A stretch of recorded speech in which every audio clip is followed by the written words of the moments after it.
मी Neha's cooking पॉईंटमध्ये तुमचं खूप खूप मनापासून स्वागत। रोज रोज भाजी काय बनवायची हा प्रश्न सर्वांना सतवत असतो।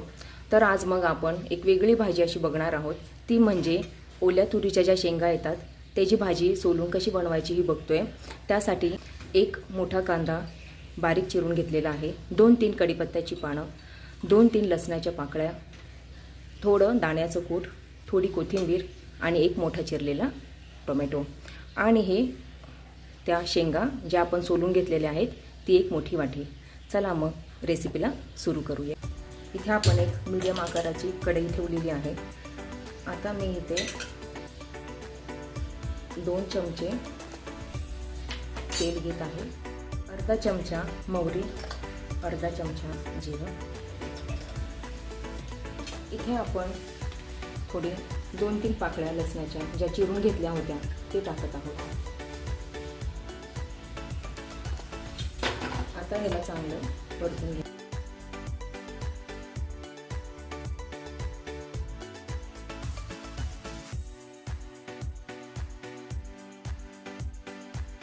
थोडा कढीपत्ता आणि कांदा टाकणार आहोत।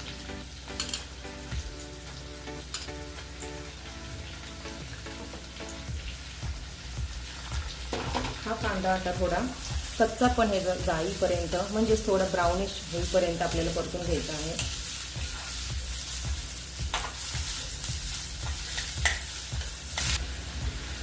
इथे आपण कांदा थोडा ब्राउन होईपर्यंत परतून घेतलेला आहे। आता ह्याच्यात 3-4 चमचे घरचा काळा मसाला, तुम्ही कोणताही वापरू शकता। इथे मी 4-5 चमचे छोटा काळा मसाला टाकलेला आहे, अर्धा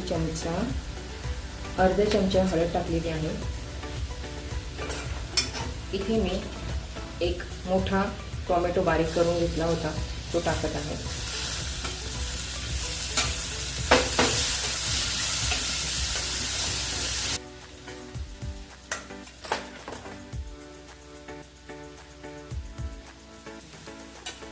इथे आपण जे सोलून घेतले होते तुरीच्या शेंगा त्याची हे बिया टाकत आहोत।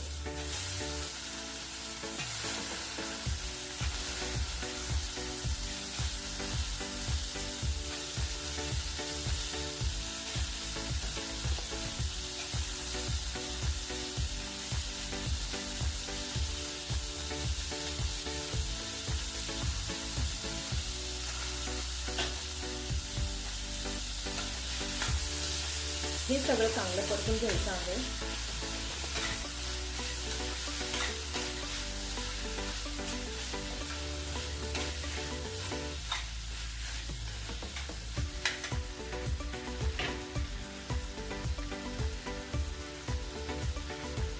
एक चमचे मीठ टाकत आहे, तुमच्या चवीनुसार मीठ कमी जास्त करू शकता।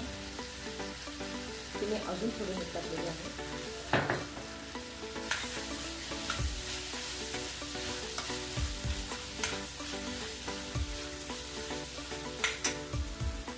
अर्धी वाटी दाण्याचं कूट,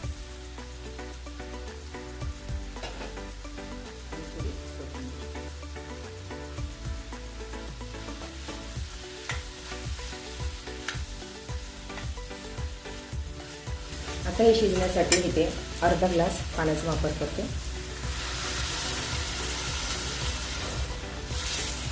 तुम्हाला भाजी पातळ हवी का थोडी घट्ट हवी, रबरबीत हवी, याप्रमाणे तुम्ही पाणी कमी जास्त करू शकता।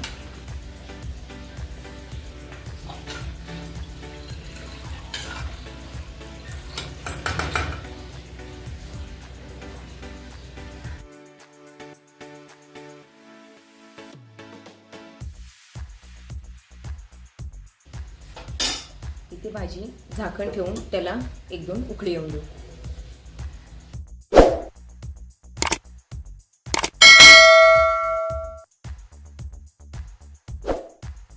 इथे भाजी आपली शिजलेली आहे। चला तर मग आपण ह्याला सर्व करूया।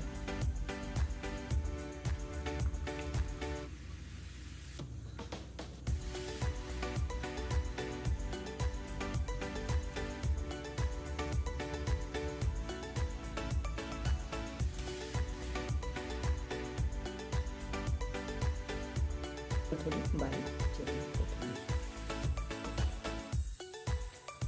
हा व्हिडिओ तुम्हाला कसा वाटला हे मला कमेंट करून नक्की सांगा आणि ही रेसिपी ट्राय करा. चला तर मग भेटूया पुढच्या रेसिपीमध्ये. तोपर्यंत बाय.